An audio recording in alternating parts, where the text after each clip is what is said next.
রাত 3টার দিকে প্রেমিকার ফোন ওয়েটিং। ফোন ধরতেই তাকে বললাম, ওয়েটিং কেন?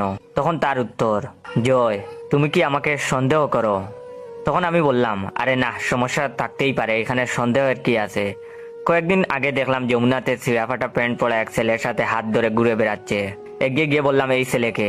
সে উত্তর দিল, জয় তুমি কি আমাকে সন্দেহ করো? আমি বললাম, আরে না, ছোট ভাই ব্রাদার থাকতেই পারে, এখানে সন্দেহের কি আছে? একদিন খুব কাছের এক ছোট ভাই কল দিয়ে বলল, ভাই ভাবির তো বিয়ে ঠিক হয়ে গেছে, আপনি শেখা খাইলেন। সাথে সাথেই প্রেমিকাকে কল দিয়ে কইলাম, ঘটনা কি সত্যি?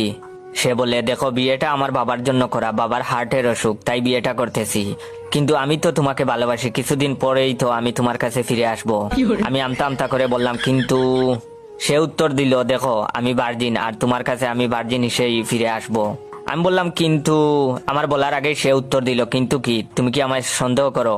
আমি বললাম, আরে না, এখানে সন্দেহের কি আছে? সমস্যা হতেই পারে। কিছুদিন পর প্রেমিকাকে ছোট একটা বাচ্চা কুলে নিয়ে হাঁটতে দেখলাম। আমি এগিয়ে গিয়ে বললাম, এই বাচ্চাকে? সে উত্তর দিল, এই বাচ্চা আমারই, কিছুদিন আগেই হয়েছে। আমি আমতা আমতা করে বললাম, কিন্তু তুমি তো বলেছিলে। আমি বলার আগেই সে উত্তর দিল, দেখো জয়, হঠাৎ কি করে যেন কি হয়ে গেল আমি আসলে বুঝতে পারিনি। বিশ্বাস করো, আর কখনো এমন হবে না, এইটাই শেষ বাচ্চা। আমি তোমাকে অনেক ভালোবাসি, তুমি আমার জন্য ওয়েট করো, আমি ফিরে আসব। আমি কিছু বলতে যাব এর আগেই সে বলে উঠলো, তুমি কি আমাকে সন্দেহ করো? আমি একটা স্কুল দিয়েছি এবং সেই স্কুলে বাচ্চাদের পড়াই, পড়াতে ভালোই লাগে। একদিন সেখানে আমার প্রেমিকা এসে উপস্থিত, সাথে 4-5টা বাচ্চা। দেখেই বোঝা যায় পিঠে পিঠি বাচ্চা এগুলো। কিছু বলার আগেই সে বলে উঠলো, এগুলো তার বাচ্চা। স্বামী অশিক্ষিত, তাই পরিবার পরিকল্পনা সম্পর্কে কোনো জ্ঞান নেই, যার ফলে এই দশা। আমি কিছু বলতে যাব তার আগেই সে বলে উঠলো, জানি জয় তুমি কি বলতে চাও, কিন্তু বিশ্বাস করো আমি চেষ্টা করছি, আর কিছুদিনের মধ্যেই আমি তোমার কাছে চলে আসব। এখন আমার বুড়া বয়স, কোন রকমের লাঠি দিয়ে পথ চলি, বাবা মা ভাই বোন কেউই নেই, আর আমার প্রেমিকার আশায় এখনো বিয়ে করিনি। দেখাশোনা করার কোনো মানুষ আমার নাই। পাশের বাড়ির মতিনের ছেলে রহমান কিছুদিন ধরে বলছে, জয় আঙ্কেল, এই বয়সে আপনার একটা নার্সের ব্যবস্থা করে দেই, অসুখ বিসুখে আপনার সেবা যত্ন করবে। কিছুদিন ধরে জ্বরে ভুগছি, দেখবার মতো কেউ নেই।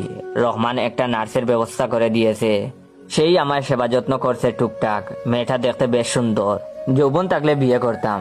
সে খুব সেবা যত্ন করছে আমার, এই যে এখন তুলে খাওয়াচ্ছে। এমন সময় ঘরে এক বৃদ্ধ মহিলার প্রবেশ, জীবনে দেখছি বলে মনে হয় না।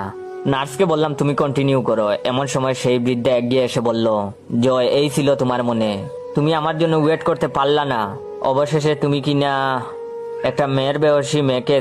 জয় আমার ভাবতেও কষ্ট হচ্ছে, তোমার ভালোবাসা এতটাই নগণ্য যে আর কতদিন অপেক্ষা করতে পারলা না।